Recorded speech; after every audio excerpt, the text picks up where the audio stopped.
let's hit the Portland Trailblazers. I'm sorry, damn, Alphabet got us again. Oklahoma City Thunder. Key free agents, Dario Saric, key extension eligible candidates, nobody. So they vaporized a little of their cap space, but the Thunder still have about 14 million or a little more. But they have a bazillion players under contract. If they guarantee Lindy Waters III, Jeremiah Robinson-Earl, Isaiah Joe, and Aaron Wiggins. They have some trade exceptions. None of them are over the $4.3 million one they have for Darius Bazley. They still have a Ty Jerome trade exception, which is hilarious. 4.2 million. Mike Muscala, $3.5 million.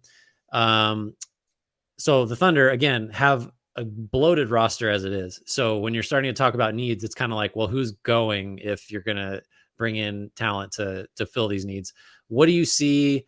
Well, what are the Thunder trying? What do the Thunder want to be this year? What do you envision them being as a team? Like, because that informs what they might go after, how they might use the rest of that cap space. Like, what do they need? What can they get? Who do they want to be? That's like 17 questions for you. I think and I'll answer them all with the same refrain. I think they want to be last year's team plus Chet Holmgren at this point is what they added some more shooting with Davis Bertans. If you think they're going to stick with him, they have, and I think you noted this, just their roster spots alone, they technically can't just go out and sign a free agent unless they're going to waive somebody. So I'm disappointed that they vaporized some of their, I get why they did it.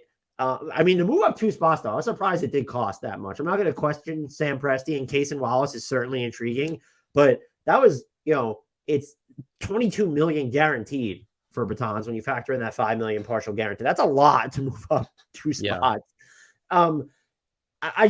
I would like to see them get some more shooting on this team, even though they have Isaiah Joe and Lindy Waters and now Chet Holmgren and Davis Bertans.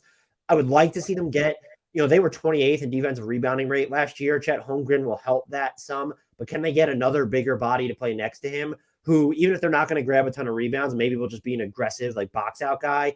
They were my favorite outside of New Orleans trying to broker complicated sign and trades. They were my favorite. Let's just throw a shit ton of money at Brook Lopez team. They could still do that. I just don't know. When you look at their cap number, is that going to get him to leave Milwaukee with how much cap space they have? Like, let's say they can get to 15 or 16 million, which they would basically have to.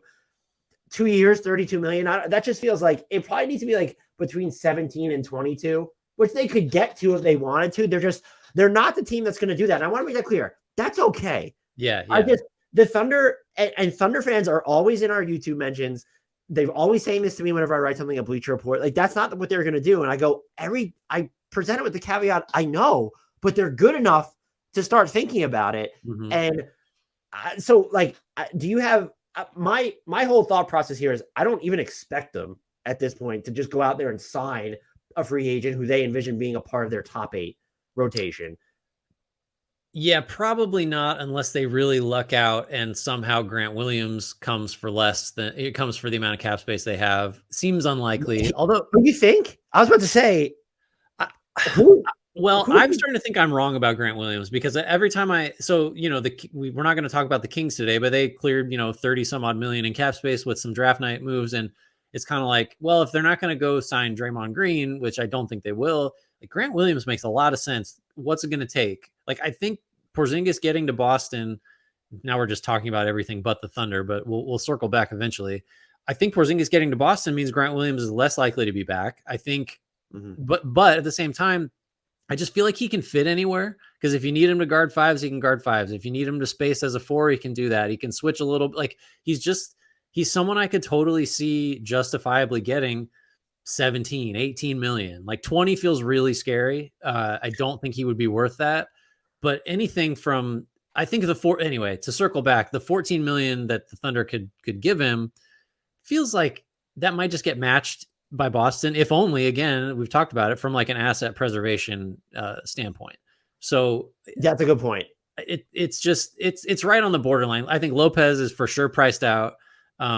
Trey Lyles, I think, could bring the shooting you're talking about, but the Kings seem to want to bring him back, and you're not going to give him, the MLE or 10 million plus or whatever it is if you're the Thunder. So he would probably help their rebounding too, in addition to their spacing, though. Yeah, I mean, I think the idea of just a hulking center like a Lopez makes tons of sense, because just to like insulate Chet from, getting banged around in what will be his like asterisk rookie season.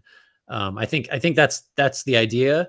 But again, it's like to get back to what you said, it's totally fine if they just don't do anything and take on just use that cap space for whatever. Take on another bad like contract if you can even if that even does it. I don't know. Again, it's so who are you getting rid of though?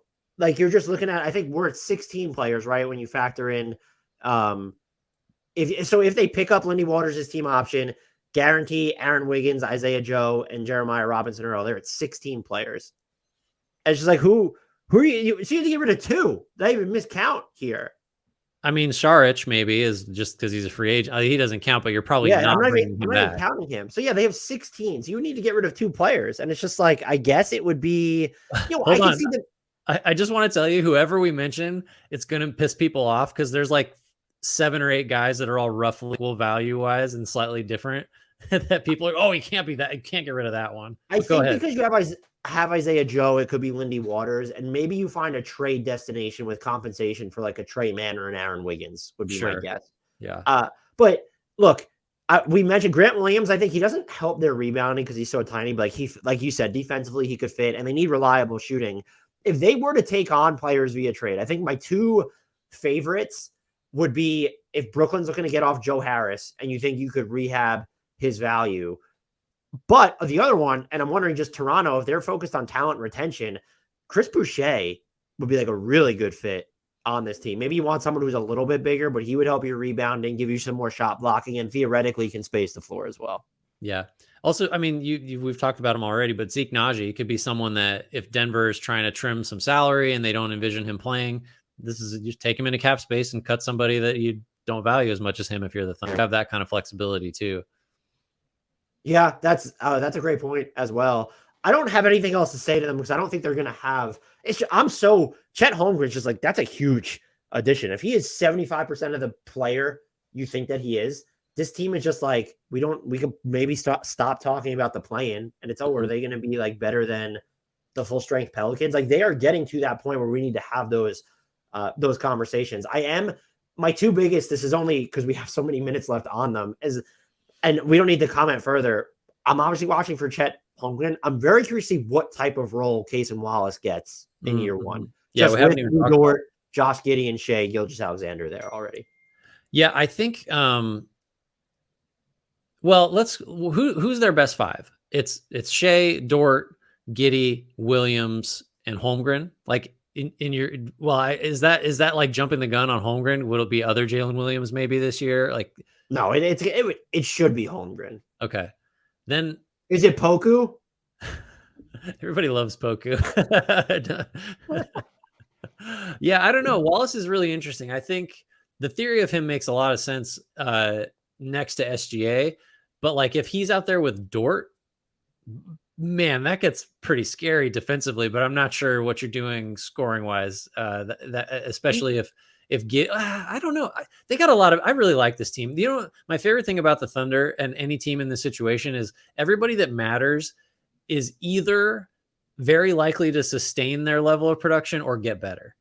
And there's nobody where you're like, well, I don't know if that's going to be back next year or it's in for slippage. There's like no Josh getting shoot as well from 3 might be kind of concerned. But maybe like Chip Anglin's there, so he probably will. Like, is Casey Wallace going to shoot 45% from 3? Like what? Yeah, no, I love this team. Are they a playoff team? Full stop. Yes or no? Playoff team. They're no top play 10. They're top 10 in the West for sure. Let's go top 8. I'll say they'll be a top 8 team next year. Okay, that's all I'm asking.